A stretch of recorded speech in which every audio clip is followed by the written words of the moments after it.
This conference will now be recorded.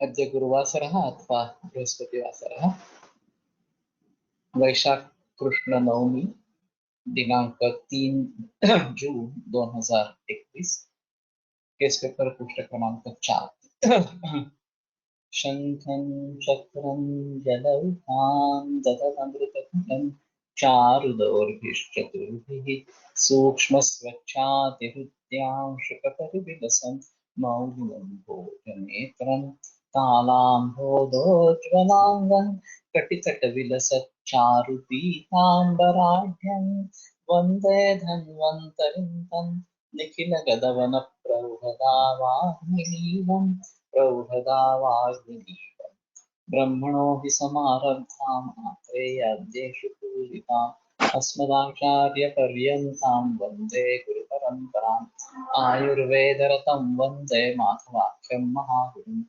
आयुर्वेदामृतं सर्वं शिष्येभ्यो यः प्रदत्तवान् द्रष्टा ज्ञानी दुष्टकर्मा कृतकर्मा तथैव च अध्यापको दुष्टश्रेष्ठो महान् संशोधकस्तथा गुणैरेतैः समुदितैः यत्कार्यं तत्नोति सः समृद्ध्यर्थं हि कार्यस्य वयं नु प्रयतामहे सरस्वती नमो यस्याः प्रसादात् पुण्यकर्मभिः बुद्धिदर्पणसङ्क्रान्तं जगदध्यक्षं वीक्षते आत्रेयं प्रथमं वन्दे आयुर्वेदजगद्गुरुम् आयुर्वेदामृतं सर्वं गृहीत्वा हि सुरेश्वरात् अग्निवेशादिकेभ्यो यः प्रयच्छति सप्तमः प्रथमं तन्त्रकर्तारम् अग्निवेशं नमाम्यहम्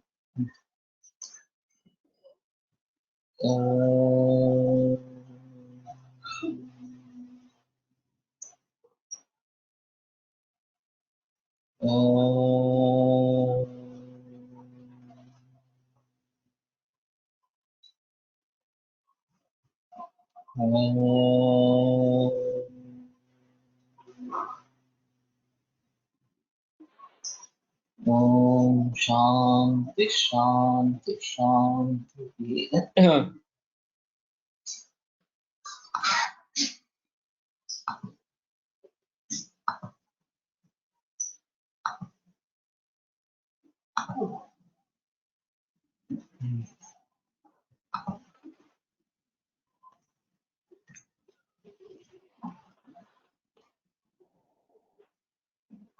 पूर्वीचे आजार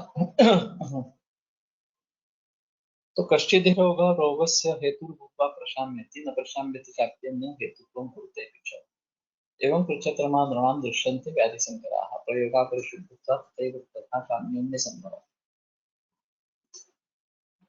तो कभी कभी पहला रोग मिट जाता है और दूसरे रोग को उत्पन्न करता है मिट जाने पर भी, या फिर मिटता नहीं है और दूसरे रोग को उत्पन्न करता है।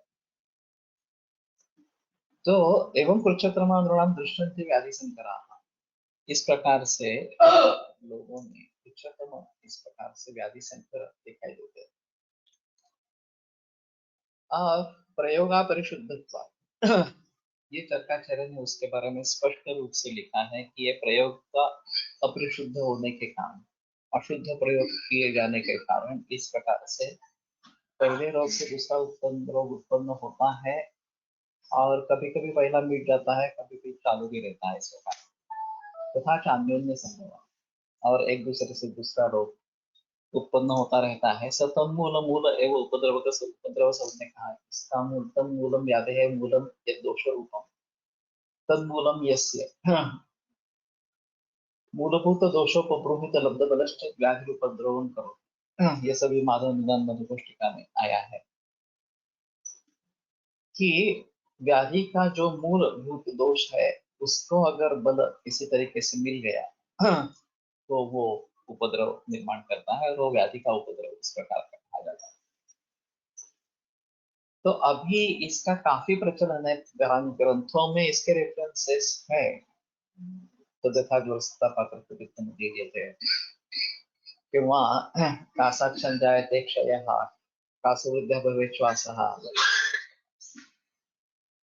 लेकिन उससे भी अलग अभी के हिसाब में diabetes can lead to kidney failure, retinopathy, neuropathy वगैरह वगैरह इस प्रकार से। या हृदरोग ये भी उसमें उत्पन्न होने की आशंका रहती है। अब ये म्यूकोरमाइकोसिस ये नया सामने उभर आया है। तो काफी रोग ऐसे हैं कि जिनमें नए रोग उसके जरिए नए रोग निर्माण होते रहते हैं। तेषां प्रधान प्रशमे प्रशमा ये प्रायः होता है। प्रधान व्याधि का प्रशम करेंगे तो उपद्रव का भी प्रशम होता है। और पश्चात चिकित्सा उपद्रव अगर वो नहीं मिटता है तो बाद में चिकित्सा करनी है। पूर्णम व बलवंतम उपद्रव अथवा बलवान उपद्रव उपद्रव हो तो शीघ्र गति से उसका प्रशमन करना चाहिए। तो पहले उपद्रव की चिकित्सा करनी चाहिए, खास करके रुद्रोग वगैरह ऐसी स्थिति में। अभी कोविड में भी ये दिख रहा है कि कुछ मरीज कार्डियक अरेस्ट से जा रहे हैं। तो ये बलवान उपद्रव इस प्रकार का है, तो उसको उसकी पहले चिकित्सा करनी है इस प्रकार से। तो कहने का तात्पर्य अर्थ ये है कि एक रोग दूसरे रोग को उत्पन्न करता है और उसमें प्रयोगा परिशुद्धि ये एक अहम कारण है। मूल रोग की अच्छी तरीके से चिकित्सा नहीं हुई, अशुद्ध चिकित्सा रही। और फिलहाल एलोपैथी में तो सभी की केवल सिम्टोमेटिक रिलीफ ही करते हैं, मूल रूप से चिकित्सा होती ही नहीं। तो इस प्रकार मूल रोग की चिकित्सा न होने के कारण उसके उपद्रव होते रहते हैं। उस उपद्रवों के बारे में भी सिर्फ सिम्टोमेटिक रिलीफ के बारे में सोचा जाता है, मैकेनिकल मीन्स चले जाते हैं। जैसे डायबिटीज है, शुगर केवल कंट्रोल कर दी यानी कि डायबिटीज पे कंट्रोल आ गया, ऐसी स्थिति नहीं है। शुगर कंट्रोल करना एक उसका महत्वपूर्ण अंग है और वो फार्मेसी के जरिए उन्होंने सिद्ध करके दिखाया कि ये गोली ले लें, इंसुलिन ले लें, शुगर कंट्रोल हो जाता है। बहुत सारे लोगों में कुछ अपवाद रहते हैं लेकिन वो अपवाद ही है। और शुगर कंट्रोल हो गई तो डायबिटीज कंट्रोल हो गया, ऐसा मानकर चलते हैं। समाज भी वही मानता है, डॉक्टर भी वही कहते हैं। हाँ, और ये वास्तव में सही नहीं है। केवल हाइपरग्लाइसीमिया होने के कारण जो उपद्रव होंगे उनके बारे में थोड़ा सा इसमें रिलीफ मिलता है कि वो उपद्रव नहीं होंगे। हाँ, लेकिन फिर भी डायबिटीज अपना काम करता ही रहता है और उसके जरिए बहुत सारे उपद्रव होते ही रहते हैं। तो हमारी दृष्टि से जो डायबिटीज की मरीज नेफ्रोपैथी को मुड़ेंगे, कुछ रेटिनोपैथी में चले जाएंगे, ये डिसाइड कर सकते हैं कारणों के लाइफस्टाइल के आधार पर। और उनको पहले से ही अगर सजग करेंगे कि नहीं आप पानी ज्यादा पी रहे हो, दही खा रहे हो, तो ये बराबर नहीं, आपके भी पेट में लॉन्च हो जाओ, तो ये छोड़ो बात है, पानी कम से कम पियो, दही मत खाओ वगैरह। लेकिन ये बहस नहीं की जाती। और जब वो किडनी फेलियर में लॉन्च होते हैं तो ये पता चलता है बस अब डायलिसिस करना या किडनी ट्रांसप्लांट करना यही तरीका है। तो ये स्पष्ट रूप से प्रयोग अपरिशुद्ध इसका नतीजा है। उसी प्रकार से ब्लीडिंग ज्यादा हो रहा है, हिस्टेक्टमी भी कर दो। हाँ, गॉल स्टोन्स ठीक छोटे से काम नहीं करे, थोड़ी सिस्टाइटिस की प्रॉब्लम हो गई है, गॉल ब्लैडर निकाल दो। इससे उसके पीछे जो संप्राप्ति का हिस्सा है, चाहे फाइब्राइड हो यूटेरस में, चाहे हाइपरप्लेजिया इस प्रकार की स्थिति हो, वो क्यों निर्माण हो रही है, वो देखना जरूरी है। और वो कैसे टालेंगे ये देखना बहुत जरूरी है।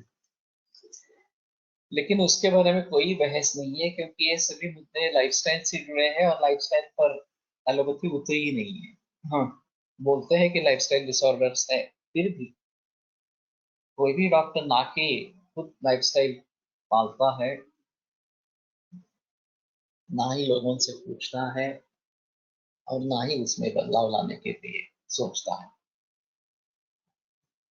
तो ये सभी बातें जो है वो ध्यान में रखते हुए जब किसी भी आदमी में लॉन्ग टर्म एलोपैथी की दवा प्रयोग में आ रही है, चाहे वो थायराइड की दवा हो, चाहे हाइपरटेंशन की हो, चाहे डायबिटीज की हो, या पीसीओडी जैसी समस्या हो, हृदरोग की समस्या हो, कोई भी इस प्रकार की दवा अगर लॉन्ग टर्म चल रही है, बरसों से चली आ रही है,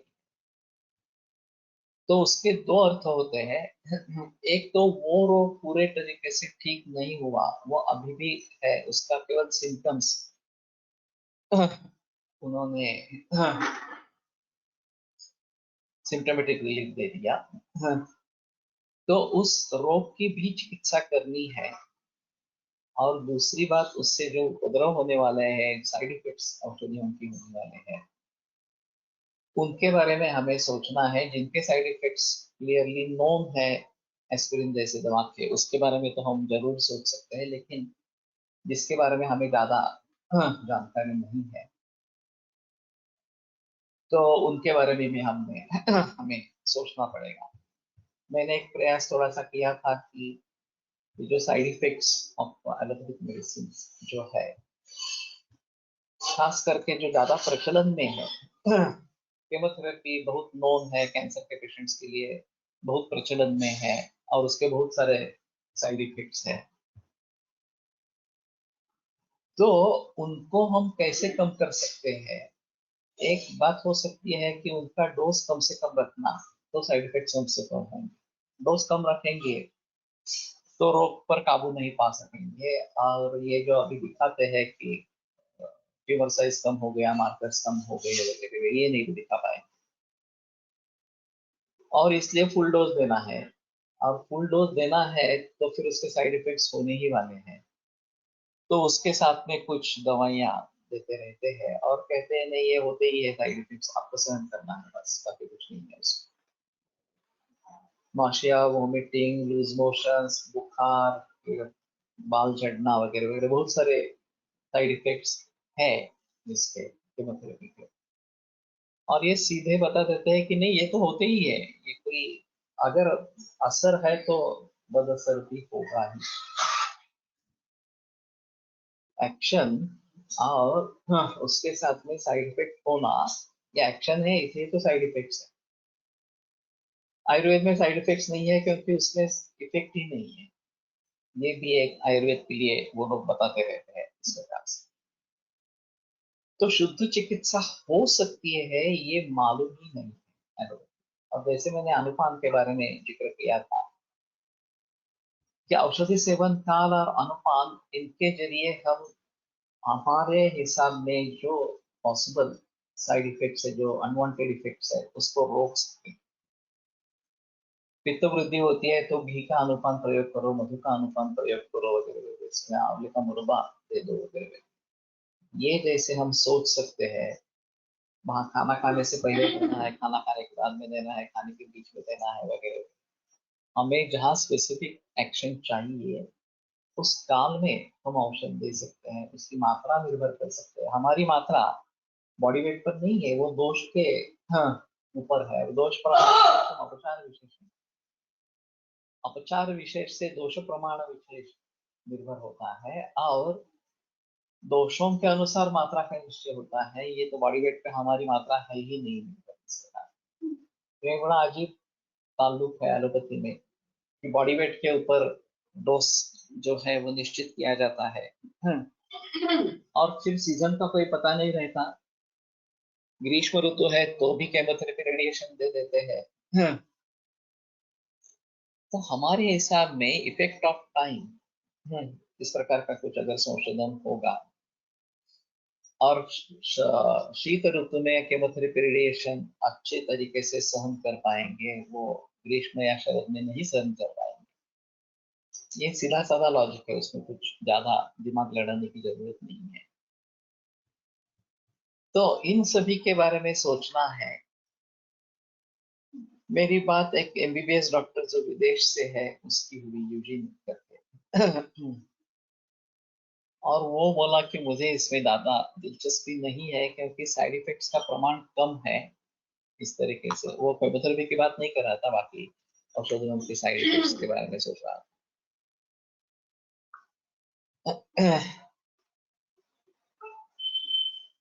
सर तुम्ही एक लेक्चर तुमच्या वापरात असणारे अनुपान या विषयावर घ्या, टेस्ट पेपरचे डिस्कशन संपलं।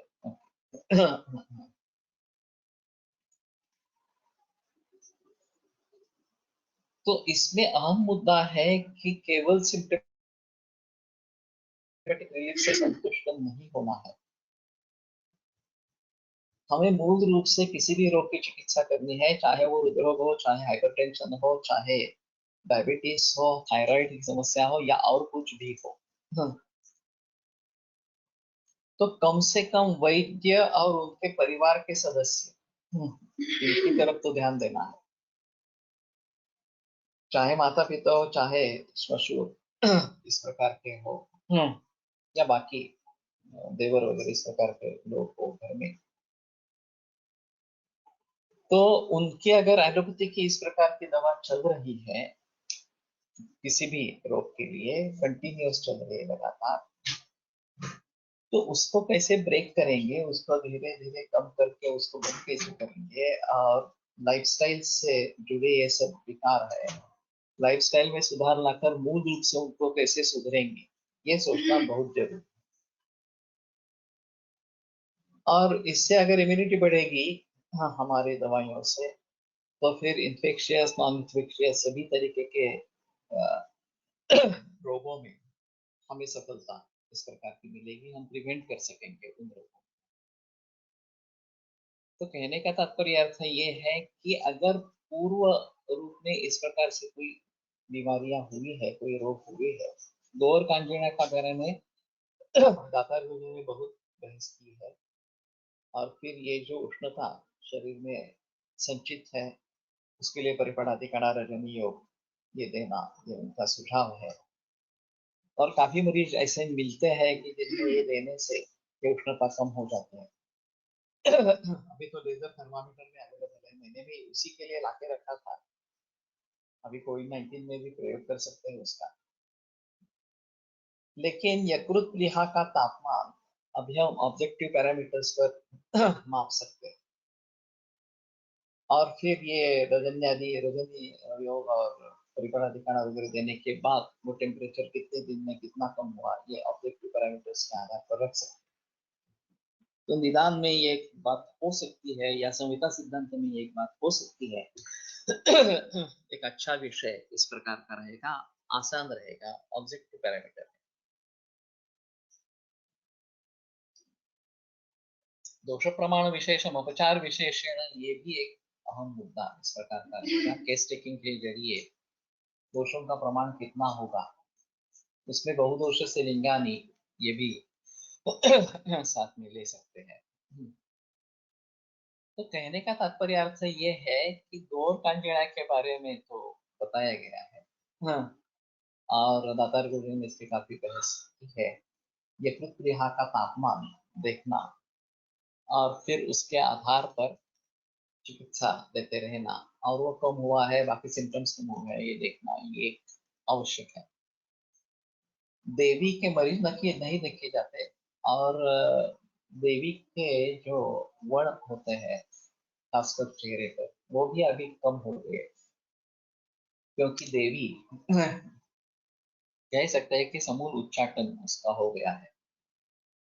और इसी के आधार पर एलोपैथी वाले वैक्सीनेशन का जिक्र करते हैं कि देखो, देवी पहले इतने बड़े हिसाब थे, अब वो रोग पूरी तरीके से मिट गया, और ये वैक्सीनेशन का फल है।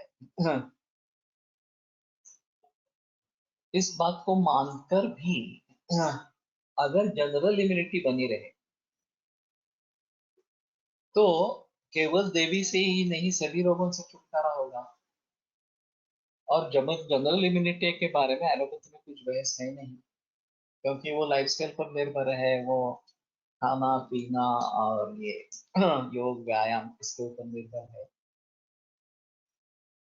तो सबसे अच्छा तरीका कौन सा है, तो जनरल इम्यूनिटी डेवलप करना, यही सबसे अच्छा तरीका है। तो देवी के बारे में अभी भी मालूम नहीं है कि ये फिर से दोहराएगा नहीं दोहराएगा। टीबी को हमने ऐसे ही माना था कि यार टीबी ने इतना अद्भुत हो गया, इस प्रकार का अभी इसका कोई संबंध नहीं रहेगा। लेकिन वैद्यक सत्ता, ये जो डॉक्टर आनंद नागकर्णी की किताब है, उसमें उन्होंने जिक्र किया है कि जब टीबी की दवा बाजार में आई, उससे पहले ही टीबी का आलेख तो 75% था, वो 12% तक नीचे आ गया। तो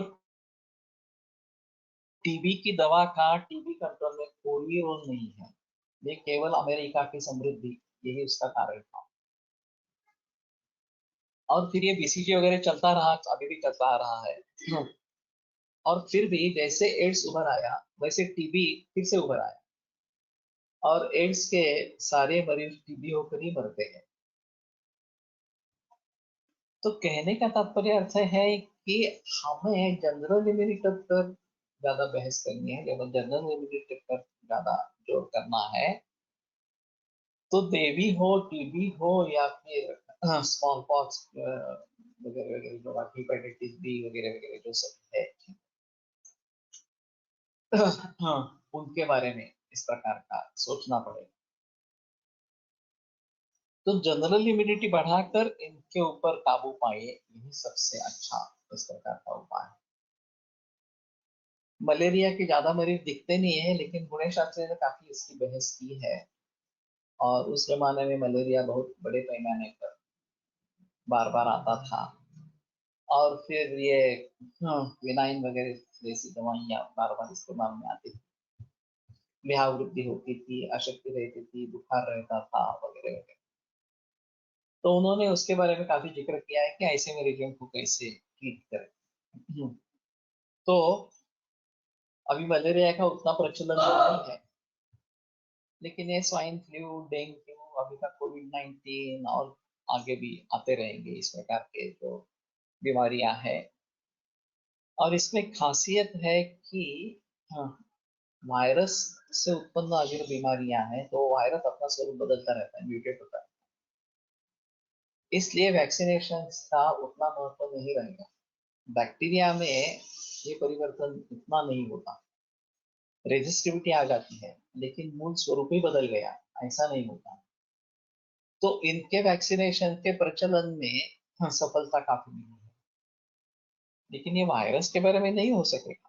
वायरस अगर अपना स्वरूप बदलता रहेगा, तो ये जो अभी स्वाइन फ्लू, डेंगू, कोविड-19 वगैरह वगैरह जो बीमारियां हैं, उसमें जनरल इम्यूनिटी पर ही जिक्र करना पड़ेगा। और फिर जनरल इम्यूनिटी पर जिक्र करेंगे तो सभी रोगों के बारे में सोच सकते हैं, केवल कम्युनिकेशनल डिसीजेस ही नहीं, नॉन कम्युनिकेबल डिसीजेस भी हम सोच सकते हैं। तो ये अगर है तो थोड़ा देखना चाहिए। टाइफाइड ये पुराने जमाने में बहुत ज्यादा रहता था, अभी ये भी ज्यादा दिखता नहीं है, लेकिन होता है, कुछ लोगों को टाइफाइड इस प्रकार से होता है। हाँ, तो इसमें भी अगर संधिपात ज्वर जैसे लक्षण उत्पन्न हुए हो और वैकल्य निर्माण हो गया हो, मैंने देखा है कि पूरा वर्ण कृष्ण वर्ण हो गया इस प्रकार टाइफाइड के बाद, और वो फिर सुधरा नहीं, अनेक वर्षों के बाद भी वो सुधरा नहीं इस प्रकार से। तो अगर ये टाइफाइड मूल रूप से है और उसके जरिए इस प्रकार का वर्ण परिवर्तन आ गया है, अग्निमंद हो गया है वगैरह कुछ स्थिति है, तो मूल रूप से उसकी चिकित्सा होनी जरूरी इस प्रकार की है। कामला के बारे में भी अगर हेपेटाइटिस बी, सी वगैरह पॉजिटिव है, ई पॉजिटिव है, तो अब ये लैब परीक्षण से पता चलता है। और अब तक उसमें एंटीवायरल चिकित्सा नहीं थी, अभी एंटीवायरल चिकित्सा भी आ रही, तो वायरल लोड को देखते हैं।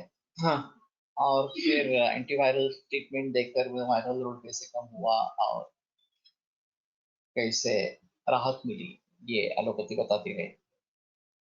लेकिन इसमें भी एक अहम मुद्दा ऐसा है कि मूल रूप से अगर उस वायरस को हराना है तो हमारी जनरल इम्यूनिटी ही बढ़ानी है। और ये एक अहम मुद्दा रहेगा कि जब हमारे पास मरीज आते हैं और सिम्टम्स कुछ भी नहीं है, हेपेटाइटिस बी पॉजिटिव है, एचआईवी पॉजिटिव है, सिम्टम्स कुछ भी नहीं है, तो ऐसी स्थिति में हम निदान क्या करेंगे और चिकित्सा क्या देंगे, ये एक महत्व का मुद्दा रहेगा. माझा एक मित्र थोड्या दिवसापूर्वी हायपोग्लायसिमियाने गेला, त्याला डायबिटीस मिलिटस आणि सोरियासिस होते. ॲलोपॅथिक ट्रीटमेंट घेतली होती. सुरुवातीस लिव्हर सिरसम एसोफेजियल व्हरायसिस असायटिस झाल्यावर आयुर्वेदिक औषधे साथ केली. चांगला प्रतिसाद मिळाला. उदर कमी झाले, शुगर कमी झाली आणि मग औषधे बंद झाली. काही दिवसापूर्वी अचानक सकाळी अस्वस्थ वाटले, त्यावेळी शुगर कमी झाली. शुगर घेऊनही तो मृत झाला. काय झाले असावे, कसा विचार केला याने त्याने पेन किलर घेतले होते आदल्या दिवशी.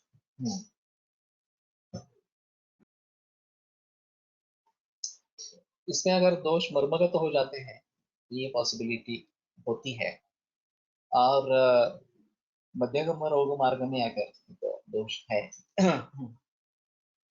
तो ये बात ध्यान में रखनी है. मेरे पास एक 93 ईयर वृद्ध व्यक्ति थी और पीएसए लेवल 96 थी. सिम्टम्स वैसे कुछ नहीं थे. तो डॉक्टर ने सुझाव दिया था कि आप ऑपरेशन के बारे में सोचा, ऑर्किडेक्टमी वगैरह इस प्रकार से, या फिर कम से कम केमोथेरेपी शुरू करो. मैंने कहा कुछ भी मत करो. वो दूध भी ज्यादा लेने के लिए तैयार नहीं थे, फिर भी जितना दूध जा रहा था उतना ट्रीटमेंट शुरू करी. उनका पीएसए लेवल 6 तक नीचे आ गया और ये 6 महीने की बात थी. हाँ. और अचानक हार्ट अटैक का होकर उनकी मौत हो गई. पुनर्वसु में मैंने एक हादसा इस प्रकार का देखा था. कैंसर के लिए मरीज एडमिट था. हाँ. पुनर्वसु में ही हार्ट अटैक आ गया और वो समझने में थोड़ी सी देर लगी, 2-3 मिनट लगे कि अरे ये हार्ट अटैक है. फिर तुरंत उसकी चिकित्सा की गई, फिर भी वो बचा नहीं. इस प्रकार से वो कैंसर से सुधर रहा था.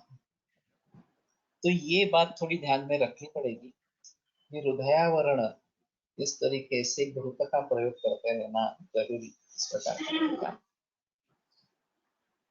और चाहे रुधिर घृत के बारे में या कहीं घृत चिंतामणि वगैरह इस प्रकार की दवाइयाँ कुछ हाँ करना चाहिए.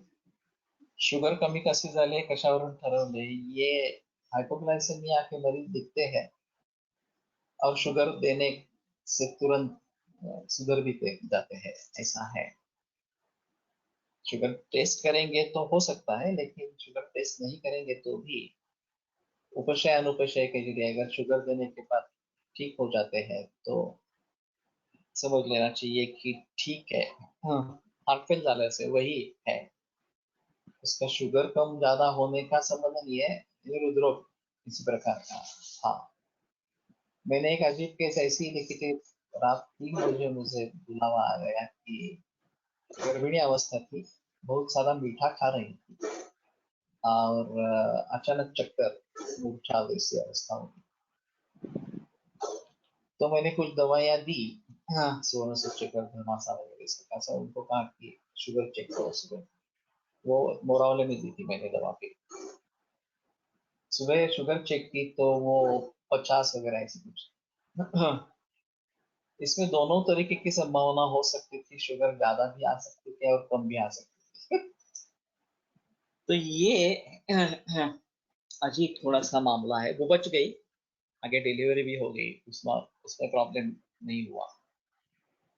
लेकिन कहने का तात्पर्य अर्थ ये है कि इस प्रकार की बीमारियों में हार्ट अटैक होने की संभावना है या नहीं है, इसको किसी ना किसी तरीके से जज करना. अब हृदरोग के बारे में बता नहीं सकते हैं. ऐसे इंसिडेंसेस हुए हैं कि ईसीजी निकाला, कार्डियोलॉजिस्ट ने खुद ईसीजी देखा, ईसीजी नॉर्मल था और जब वो उस रूम से बाहर निकलने वाला ही था कि दरवाजे पर उसको हार्ट अटैक हो गया और कार्डियोलॉजिस्ट के सामने ही मौत हो. 2 मिनट पहले निकाला हुआ ईसीजी पूर्ण नॉर्मल है, अभी वो केबिन से बाहर भी नहीं निकला है और इसमें मौत हो गई. ये बड़े अजीब किस्से हैं हार्ट के बारे में. तो हमें सजग रहना है, इतना ही बता सकते हैं. और ये कभी भी किसी के भी बारे में हो सकता है, ये बात अहम है. तो मर्म के बारे में ज्यादा सोचना है और खास करके जो सद्य प्राणहर मर्म है हृदय जैसा, उसके बारे में जरूर सोचना है. तो ओजक्षय वगैरह अभी कोविड-19 में भी जो लोग जा रहे हैं कार्डियक अरेस्ट के वजह से, उसमें ओजक्ष एक प्रधान है। तो कुछ लोग इतने ही घबरा गए हैं कि कुछ भी होने पर अरे बाप रे मैं बच नहीं पाऊंगा वगैरह वगैरह, ऐसा अगर उनको लगता है तो हार्ट अटैक होने की संभावना होती है। तो मैं कामला की बात कर रहा था कि इस प्रकार के मरीजों में हेपेटाइटिस बी पॉजिटिव है, सी पॉजिटिव है, लक्षण कुछ भी नहीं है, फिर भी एलोपैथी मानती है कि ये आगे चलकर कामला या लिवर कैंसर इस प्रकार का निर्माण कर सकता है, लिवर सिरोसिस निर्माण कर सकता है। तो एंटीवायरल देख के उसको काबू में रखना है इस प्रकार से। मैं मानता हूँ केवल एंटीवायरल देने से बात नहीं होगी, उसमें जनरल इम्यूनिटी बढ़ाने की बात करनी चाहिए। अभी ये जो भूम्यामल की इसके बारे में दी गई है, इन विट्रो स्टडी हुआ है कि वो हेपेटाइटिस बी को मारती है इस प्रकार से, इसके आधार पर नोबेल प्राइज दिया गया है। अब हम इस प्रकार से भूम्यामल का प्रयोग कर सकते हैं इन मरीजों में, ये एक अलग बात। BSL was 27, after oral sugar it came to 75, after 1-2 hours it became 24, rushed to hospital but declared dead on arrival by hospital, they also thought it to be cardiac arrest। तो यही बात सही है, ये केवल एक निमित्त कारण रहा कि हाइपोग्लाइसेमिया इस प्रकार का हो गया, लेकिन अचानक इस तरीके से मौत हो जाना ये काफी देखा जाता है। और हमें थोड़ा सा अंदाजा होना चाहिए कि इस प्रकार की बात हो सकती है। अगर हमारे पास हृदरोगी ही आता है तो अलग चीज है, उसमें मरीज को भी मालूम होता है, उसके रिश्तेदारों को भी मालूम होता है, लेकिन दूसरे किसी लोग के लिए चिकित्सा चल रही है और अचानक हार्ट अटैक से मौत हो गई,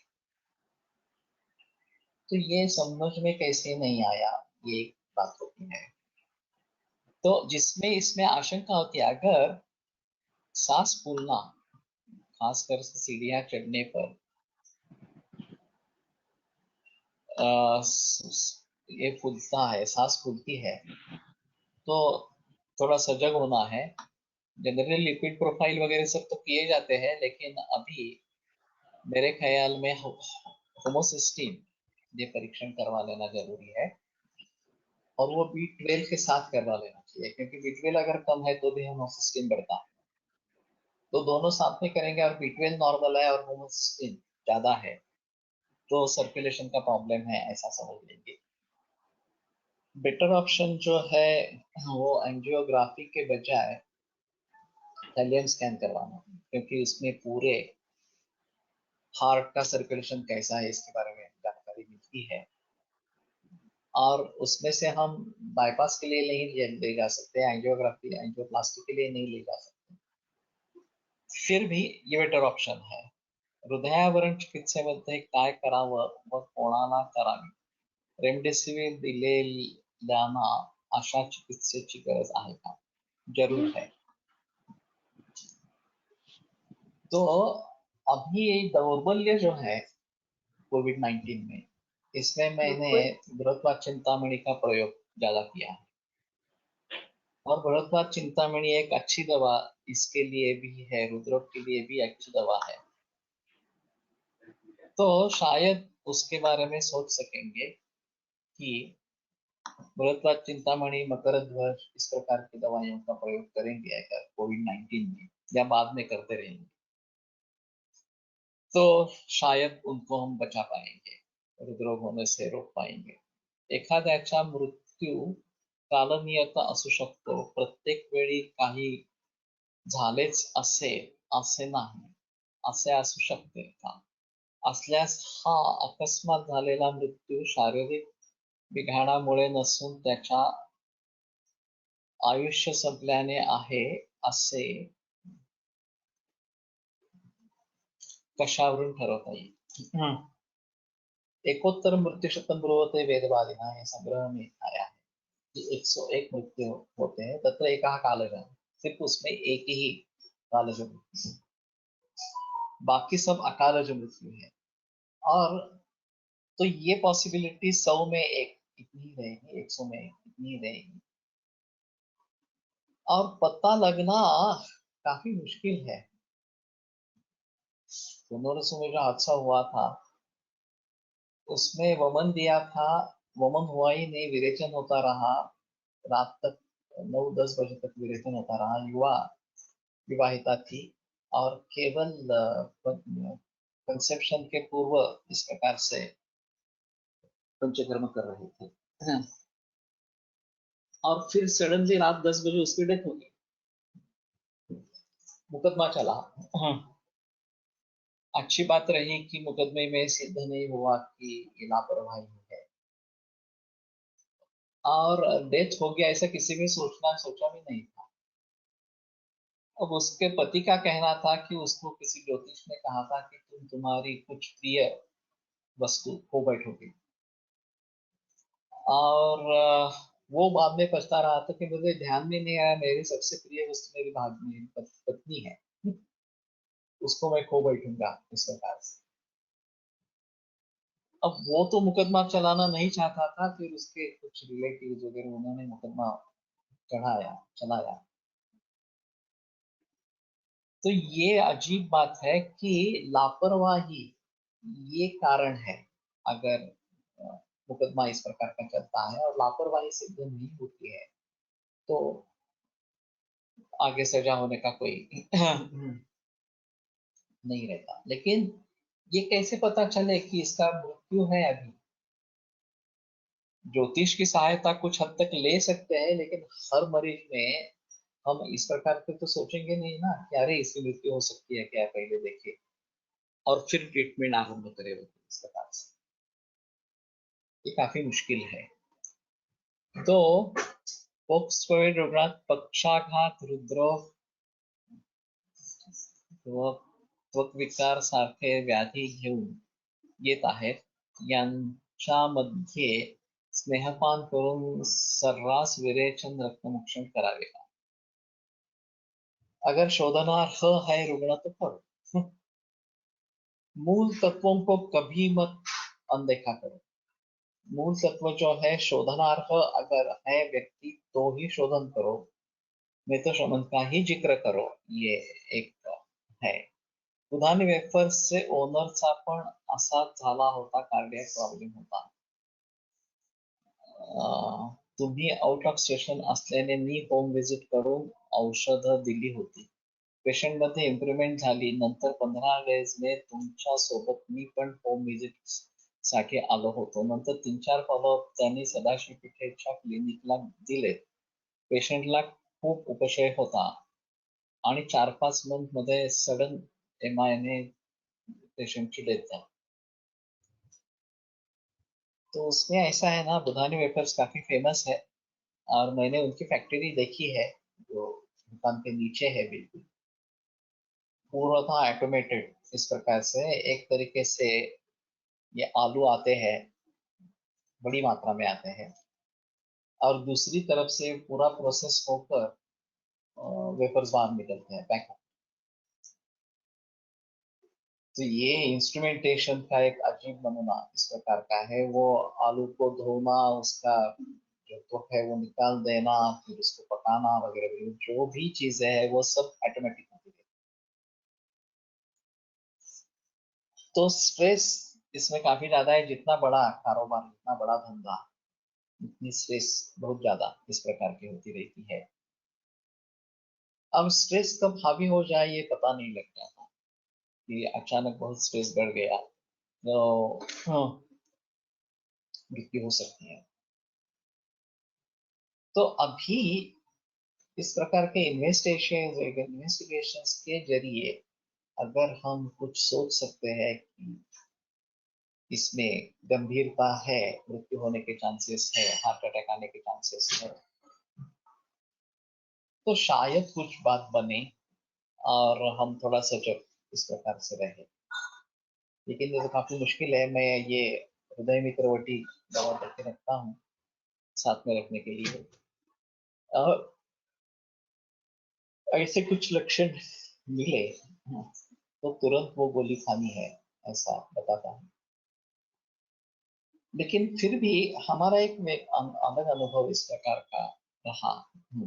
एक ऐसे एक छात्र के पिता थे और एक बार बाईपास सर्जरी हुई थी, एंजियोप्लास्टी हुई थी। बीच बीच में ये एपिसोड्स होते रहते थे कि बेचैनी होती थी, सीने में दर्द होता था। मेरे पास आते थे, मैं देखता था, सभी समय यही पाया गया कि हृदरोग से संबद्ध नहीं है, इस प्रकार से दवाई दे दी, ठीक हो। फिर एक समय ऐसा हुआ कि मुझे थोड़ा बुखार था और मैं क्लिनिक नहीं गया था, तो उनका फोन आया। तो मैंने कहा कि ठीक है, मैं दवाइयाँ बताता हूँ, वो ले लो। वो बोल रहे थे कि इतना ही पेन हो रहा है, बेचैनी है। तो वो सीधा रिक्शा करके घर पे आ गए और मेरे सामने ही कोलैप्स हो गए। डायस्टोलिक बीपी करीबन 40-50 था, सिस्टोलिक 40-50 था, डायस्टोलिक तो लग ही नहीं रहा था, एक्सिमिटी स्कोर। मैंने तुरंत घर में ही हेमोग्लोबिन चटाया और फिर कार्डियक एम्बुलेंस बुलाई और उनको एडमिट किया। वहां जाने के बाद हमारी ट्रीटमेंट बंद हो गई है, मेरी मूर्खता। मैं सोचा नहीं था इसके बारे में। ये 10:30-11 बजे की बात है जो एडमिट हो गई। और 1:30 बजे मैसिव हार्ट अटैक आ गया। तो उन्होंने काफी कोशिश की, पेसमेकर तक बिठाने की कोशिश की, लेकिन कुछ भी फायदा नहीं हुआ, मृत्यु हो। अब इसमें हमारी ट्रीटमेंट बंद हो गई। हेमोग्लोबिन से मैंने घर पे रिजल्ट देखे थे, वो अगर आगे चालू रखते तो एक अलग बात इस प्रकार की होती। फिर भी ये बता नहीं सकते कि अगर दोषों का जोर उतना ज्यादा है तो क्या हो सकता है, इसके बारे में पता नहीं लगता। ऐसा है। अब उनकी पत्नी को भी उसके बाद में ऐसा ही सीवियर पेन होता रहा, 3 दिन तक एडमिट रही, कुछ भी रिलीफ नहीं मिला। और वो फिर वातव व्याधि की ट्रीटमेंट करने से धीरे धीरे उसका दर्द कम हो। तो ये जो बड़ा अजीब मामला इस प्रकार का है।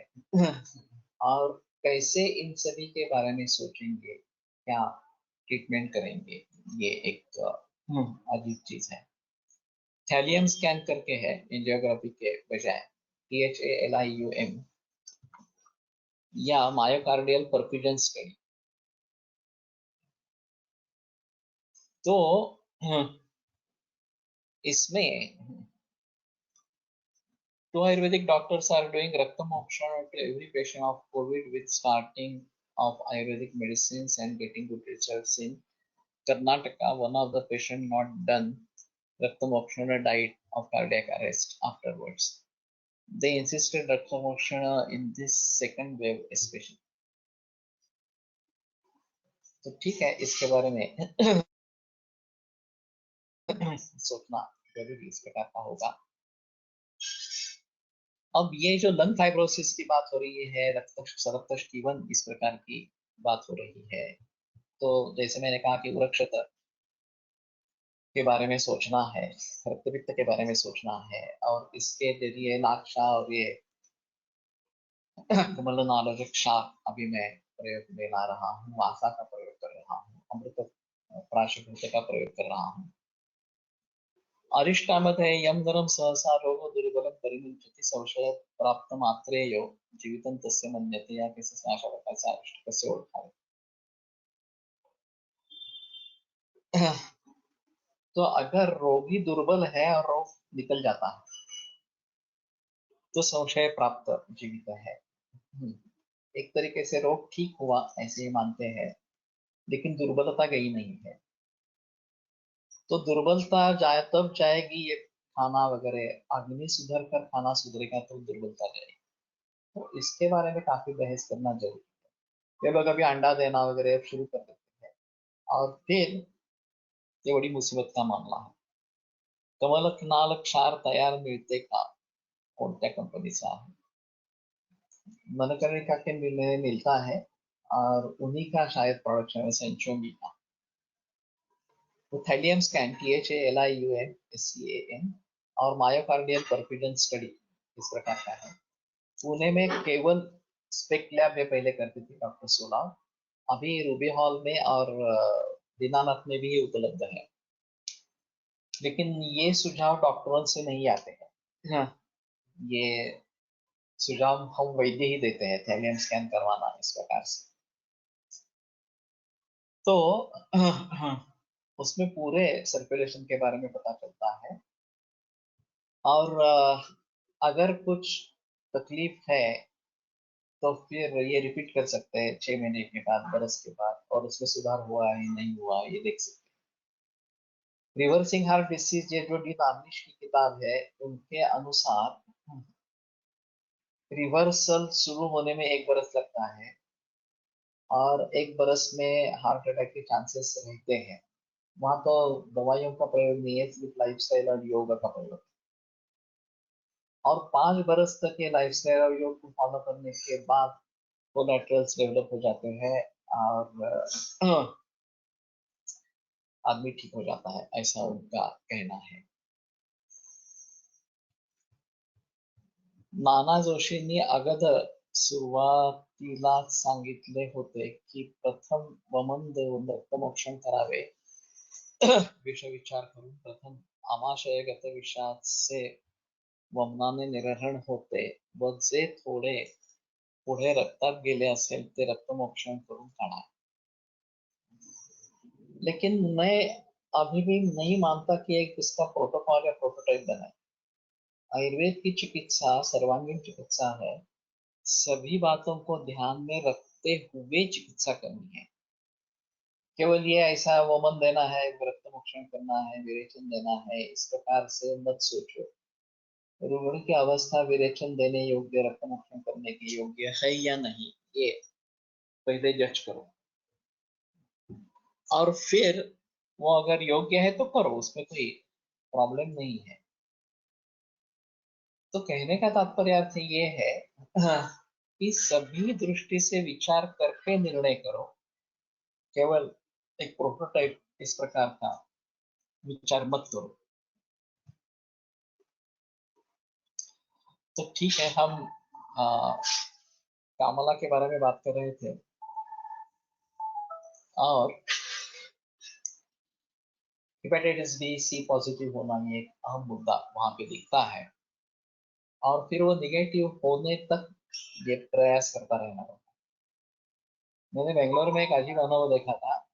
पेशेंट आया था मेरे पास किडनी फेलियर के, उसमें लीवर का भी इन्वॉल्वमेंट था, असाइटिस था काफी मात्रा में, और उसका रेगुलर डायलिसिस चल रहा था हफ्ते में 3 बार, और उसको हेपेटाइटिस सी भी पॉजिटिव था। तो वहां पे एक अलग मशीन था केवल हेपेटाइटिस सी मरीजों की। और फिर उसमें उसका डायलिसिस चल रहा था। मैंने पेशेंट को केवल दूध पे रखा, असाइटिस कम होता गया और फिर काफी इम्प्रूवमेंट हुई। तो मैंने कहा कि आप एक बार फिर से ये करो, हेपेटाइटिस सी की टेस्ट करो। तो टेस्ट करने पर पता चला कि वो निगेटिव हो गया।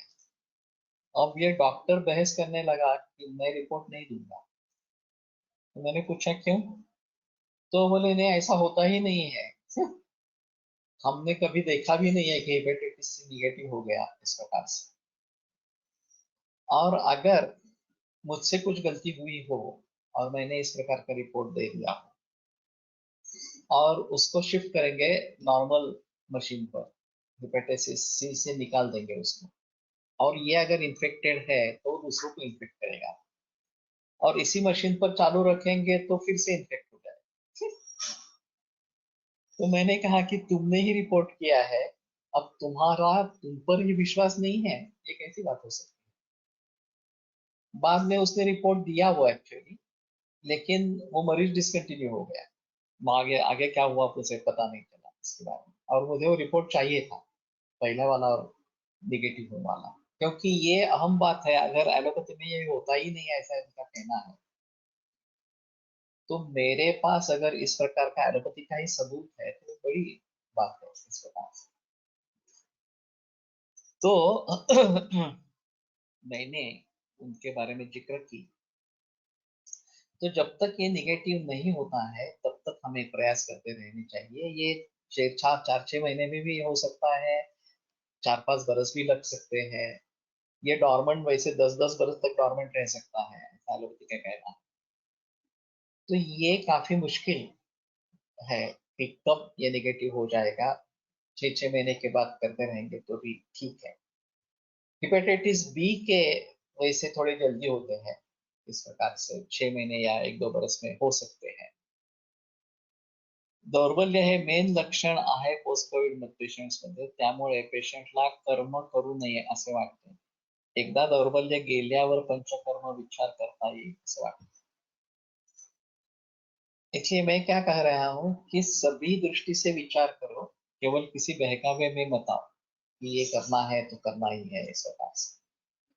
अगर आपको उचित लगता है कि ठीक है दौर्बल्य कम है दे सकते हैं तो वो विरेचन या रक्तमोक्षण दे सकते हैं, लेकिन आगे अभी इस प्रकार की स्थिति नहीं है तो नहीं देना बेहतर है इस प्रकार से।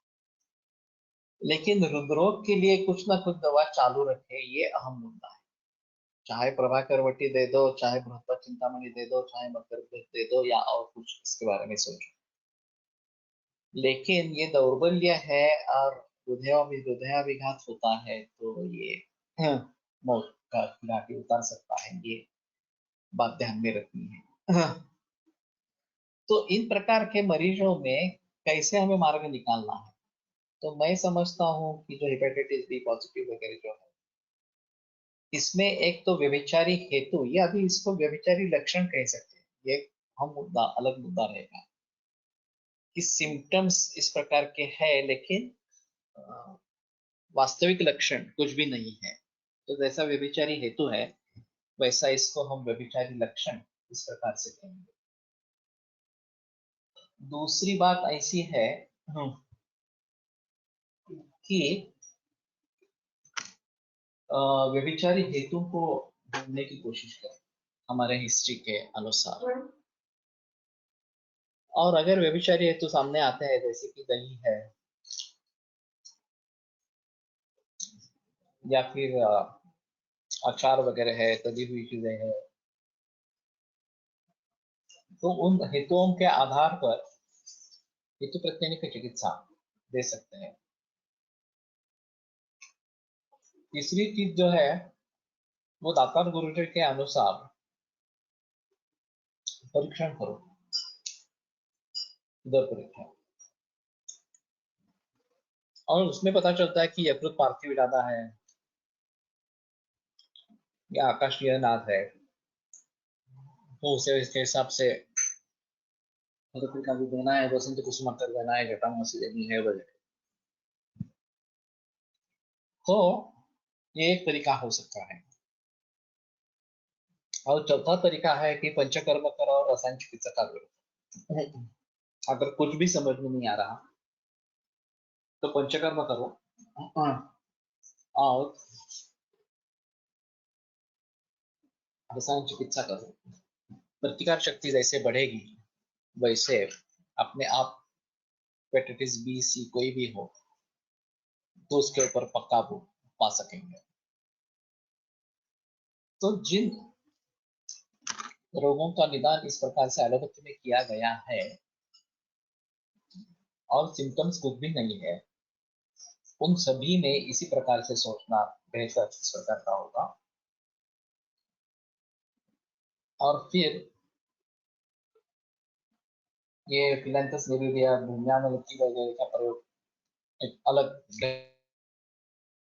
ढंग है उसका, उसका भी कर सकते हैं, ऐसा थोड़ा सा रहेगा। या माता गुरुचारी कषाय पदाधिकारी कषाय, इनके बारे में भी सोच सकते हैं। तो कहने का तात्पर्य अर्थ ये है कि इस प्रकार की कामना ये लक्षणों में अगर दिखाई देती है, पहले पहले रोगों में दिखाई देती है, तो उसके मूल तक जाओ और उसकी चिकित्सा करो। आओ या प्रवाहिका इस प्रकार से। तो ये एलोपैथी के विचारों का आधा अधूरा इस प्रकार का परिणाम है। वायु प्रवृद्धो निचितम बलासम ददत्तमस्ताद अहिताशनस्य। तो अहिताशन वाले व्यक्ति ने प्रवृद्ध वायु संचित कफ को नीचे ले आता है। और पक्वाशय वात का स्थान है और आगंतुक कफ है। तो आगंतुक समय दोषम स्थानीनम प्रतिपत्य, स्थानीन प्रतिपत्य आगंतुक समय। वात की पहले चिकित्सा करो और फिर कफ की चिकित्सा करो, ये एक मार्ग हो सकता है। वहां विकल्प दिया है, तो अगर आगंतुक ज्यादा बलवान है तो उसकी भी चिकित्सा पहले करनी है और बाद में वात की चिकित्सा करनी है। तो शुंठीस में एक अहम दवा है कि जो उष्णवीर्य है, ग्राही है, कफ का शमन करने वाली इस प्रकार की है, वात का भी शमन करने वाली है, और ये खासकर जो वेदना होती है, राइटिंग पेन, उसको भी कम करने वाली है। तो शुंठी चूर्ण घृत और गुड़ के साथ कुछ लोग देते हैं, तो सभी लक्षण शांत हो जाते हैं अगर कफ प्राधान्य इस प्रकार का। इसमें एक नानल सर का अलग विचार था, वो भी काफी महत्वपूर्ण है। उनका कहना था कि कफ स्निग्ध गुण का है और वात रूक्ष गुण का है। जब इन दोनों की समूर्छना बनती है तो एक स्त्यानत्व ये निर्माण होता है। ये स्निग्ध और रूक्ष के टकराव से ये स्त्यानत्व निर्माण, और बहुशः प्रवाहतः अल्पम मलाक्तम, ये जो लक्षण है वो स्त्यानत्व के कारण निर्माण होता है। अगर हम डो बनाते हैं घर पे, हाँ, तो पानी ज्यादा हो गया तो पतला हो जाता है, और पानी कम पड़ गया तो ज्यादा कठिन इस प्रकार का डो बनता है। तो ऐसी अवस्था में पानी डालने की ज्यादा जरूरत है या आटा डालने की जरूरत है, ये थोड़ा देखना पड़ता है, और बाद में थोड़ा स्नेह हाथ में लगा के उसको अलग किया जाता है। ये रोजाना प्रैक्टिस है रोटी बनाते समय।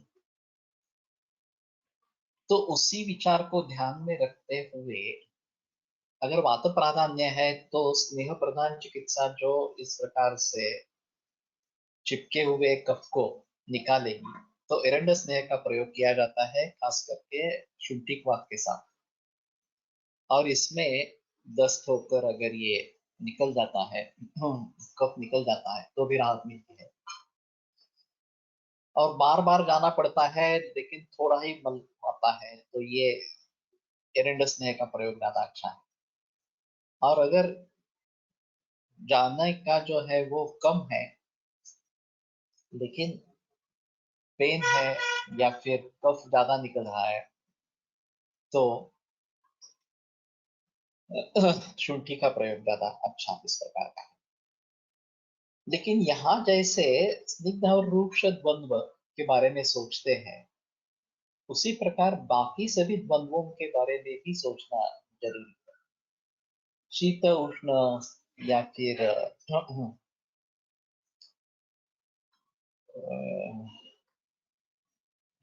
मंद तीक्ष्ण इस प्रकार से और भी उदाहरण इसके बारे में देखने हैं जो रोगों में हम हमें दिखाई देंगे। और फिर वहां लक्षण किस प्रकार के आते हैं और ये बात कैसे हो सकती है, यही बात हम कोलेस्ट्रॉल के बारे में भी सोच सकते हैं। ये जो भित्तियों में कोलेस्ट्रॉल का लग जाता है, ऐसा एलोपैथी मानती है, खास करके हाँ, हृदरोगी में।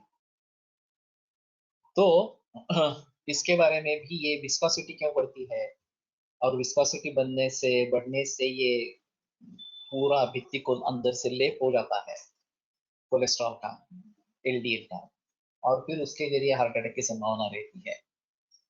तो इसने भी स्निग्ध और रूक्ष इसके बारे में सोच सकते हैं। गुरु लोगों के बारे में भी इस प्रकार से सोचना है। यकृत लिहा तापमान एकमेका सापेक्ष कसे असते, लिहा विचार काय करा, रक्तभाव मूलस्थान आहे पण कर्म विशेष नोंद नाही। मॉडर्न नुसार कर्माचा अंदाज आयुर्वेद दृष्टिकोनातून घ्यावा का? तो ये देखना पड़ेगा कि लिहा के बारे में हमारे यहाँ उल्टा है। लिहा के बारे में रेफरेंसेस है, लेकिन यकृत के बारे में लिहा जैसे यकृत के बारे में समझो, इस प्रकार के रेफरेंस ज्यादा है कि इसके बारे में, यकृत के बारे में ज्यादा रेफरेंसेस इस प्रकार के नहीं है। तो थोड़ा मॉडर्न की ये ले सकते हैं, देख सकते हैं कि उसके अनुसार कैसे ये हो सकता है। और फिर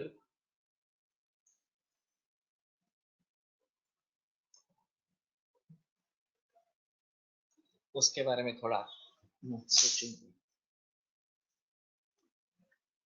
नींबू वृक्ष है का स्निग्ध बताना मुश्किल है। वृक्ष और स्निग्धता मापने के लिए कुछ कर सकते हैं तो थोड़ा देखो, ये वास्तव में संहिता सिद्धांत के लिए अच्छे सब्जेक्ट्स हैं। इनके बारे में सोचे कि हम गुरुवादी गुण को कैसे समझेंगे, इनका एनालिसिस कैसे करेंगे, ये अगर बात हो सकती है तो ज्यादा बेहतर इस प्रकार का होगा। वातकफ प्रधान दृष्टी असल्यास शुंठी प्रमाणेच सुकुमार घृत वापरता येईल का? सुकुमार घृत तो प्रयोग कर सकते हैं, जैसे उसमें एरंड स्नेह है ही, एरंड स्नेह और घृत यमक स्नेह है, तो एरंड स्नेह सिर्फ देना या सुकुमार घृत देना ये सोचना है, लेकिन रूक्षता ज्यादा बढ़िया है या स्निग्धता ज्यादा बढ़िया है ये देखना है। और कफ की चिकित्सा करनी है या वात की चिकित्सा करनी है, ये बात में ध्यान में रख कर ये करना।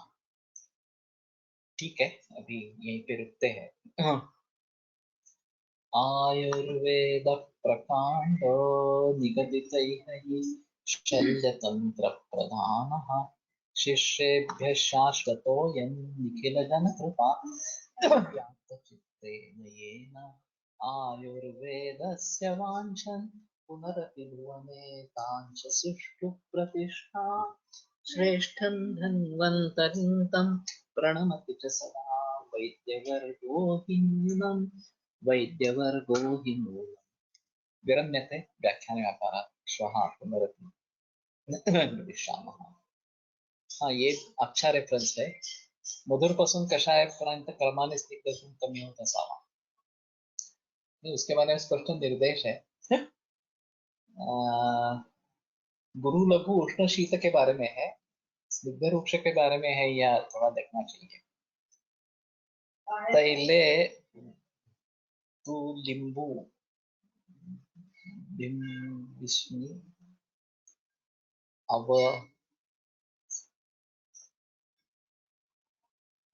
हाँ, पक्वाशय सतैले तू बिंबिष्णि नावतिष्ठते ये है।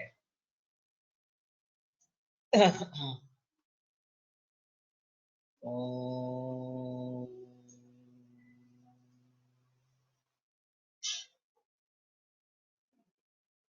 ओम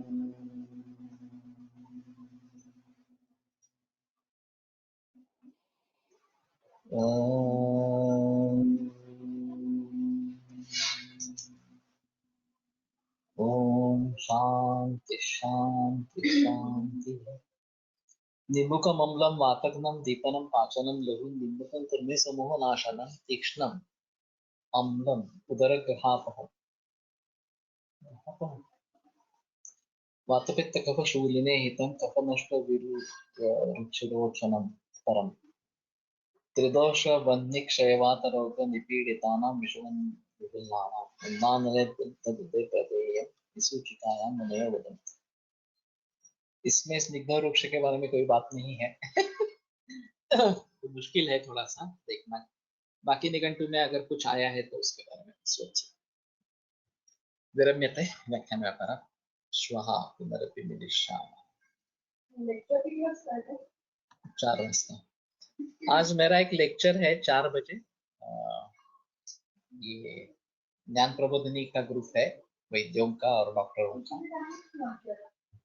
तो शायद हमारे ग्रुप में मैंने वो काफी लेक्चर दिए हैं, कोविड-19 पोस्ट कोविड कॉम्प्लिकेशंस और प्रिवेंशन ऑफ म्यूकोरमाइकोसिस वगैरह वगैरह इस प्रकार से।